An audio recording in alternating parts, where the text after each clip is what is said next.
Welcome to Free Media. I'm Robby Soave, and today I am joined by Emily Jashinsky of Undercurrents with the publication Unheard. Nice to be with you, Emily. Thanks for having me here, Robby. It's great to be here. We're doing our post-election coverage. Very exciting. Let's get right into it, because that is that. 45 will be 47. Tuesday night saw a decisive win for Donald Trump, who took the White House for a second time. Media and Democrats alike are starting to play the blame game. Here's MSNBC's Joy Reid, baffled as to how Kamala Harris lost to Trump, given all of her celebrity endorsements. Let's watch.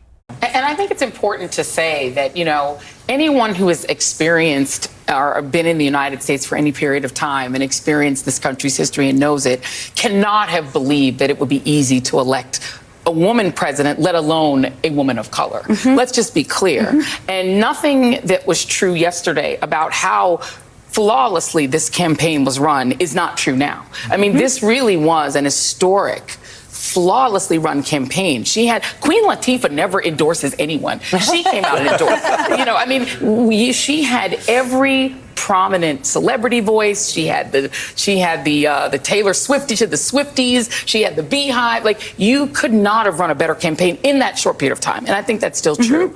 And a CNN panel was stunned when a pundit called the election results not just an indictment of Democratic policies, but of the entire political information complex. Let's watch. I also feel like this election, as we sit here and pour over this tonight, is something of an indictment of the political information complex. I mean, we've been sitting around here for the last couple of weeks, and the story that was portrayed was not true. I mean, we were told Puerto Rico was going to change the election. Liz Cheney, Nikki Haley voters, women lying to their husbands. And we were just ignoring the fundamentals. Inflation, people feeling like that they were barely able to tread water at best. That was the fundamentals of the election. And so I think that both parties should always look at the results of an election and figure out what went right and what went wrong. But I think for all of us who cover elections and talk about elections and do this on a day-to-day basis, we have to figure out how to understand, talk to, and listen to the half of the country that rose up tonight and said, we've had enough. And here's one more, The View's Sunny Hostin reacting Wednesday morning. I'm surprised at the result, but I'm not surprised. As a woman of color, I was so hopeful that a mixed-race woman married to a Jewish guy could be elected president of this country. And I think that it had nothing to do with policy. I think this was a referendum of cultural resentment in this country. Well, I think it... Incredible. They are actually going to go with cultural resentment, racism, sexism. Yet again, this despite Kamala Harris underperforming with minorities. And that's where actually cultural resentment may be the correct diagnosis, just not in the way Sunny Hostin thinks it is. By the way, Sunny Hostin may have tanked Kamala Harris's campaign, by the way, because she was the one who asked Kamala Harris how she would be different from Joe Biden. Yes. And that was on October 8th. And Kamala Harris said she couldn't, there was nothing really that came to mind. Really, really damaged the campaign, halted some momentum that they thought they had. Did you catch Joy Reid saying that Queen Latifah never endorses, and yet it failed? Wow, just a minute. How could we lose with Queen Latifah's endorsement? It's just the incredible myopia of elite tastemakers on the Democratic side thinking more celebrity endorsements, thinking Taylor Swift, Beyonce, that's what you need. Star power moves votes. It doesn't. It's not working. It didn't work. Kamala Harris, at this point, as we're still, figuring out the exact margins, this was a massive loss for her. It really was. The popular vote looks like it's going to go Donald Trump's way. These swing states, he's winning by 2 and 3 points. It's more than Biden won them by last time. It's becoming comfortable. And it's not a lack of, it's not the celebrity endorsements that were carrying the day for her. It is about the issues. Clearly there was frustration and resentment about the economic situation that she just never answered. Well, and I think actually for a lot of people, the economic situation is also a cultural situation. They feel like it's unfair. And you can go back to Occupy Wall Street and the Tea Party and some of these populist channeling of that sentiment.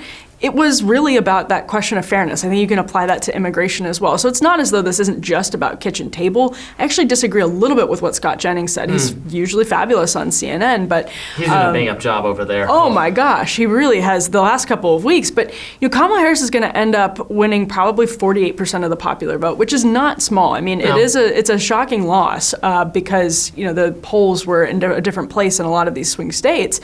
But that said, I think what we did see was there are a couple counties now where you see Democrats overperforming, like the Wow counties where I'm from, outside of Milwaukee, but just by so little that it tells me what they were seeing in their focus groups about women voting against their husbands was real, but it was minor. And on the left, when you have the media is going to echo your narrative and blow it up, as opposed to challenging the narrative and really like bringing in the other side. And I feel like what we saw was the narrative creation. Yeah, it was reinforcing a small number of people's point of view over and over again, a small number of people who are well represented on these panels at MSNBC and CNN. CNN at least is now trying to reach for some level of diversity of thought. They're having some conservatives on more often. It doesn't always turn out very well, as we saw with... Till they make jokes about your beeper. Certain people, yes. Whereas MSNBC is just a perpetual grievance echo chamber that's not really working. But maybe they're happy now because they get to do 4 years of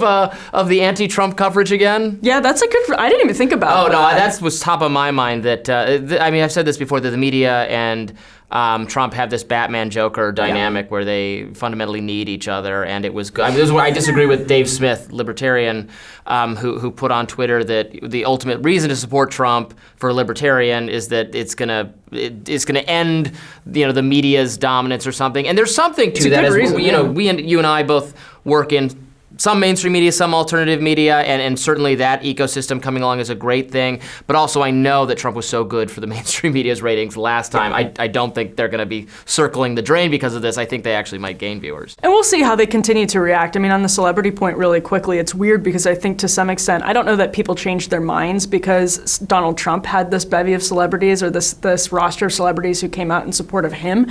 But I think what they were reacting to, these celebrities themselves, people like Joe Rogan, et cetera, it wasn't Oprah top down, I'm going to tell you how you should vote Beyonce, Taylor Swift, because I am sanctimonious and have the ability to change hearts and minds. It was more this like authentic reaction to the excesses of the left. And so I don't think they necessarily shifted votes, but I think it contributed to this idea that it was, as John Daniel Davidson put it in my old publication, The Federalist, where I used to work, he wrote a really prescient column a couple of days ago that said the social stigma of being a Trump supporter is gone.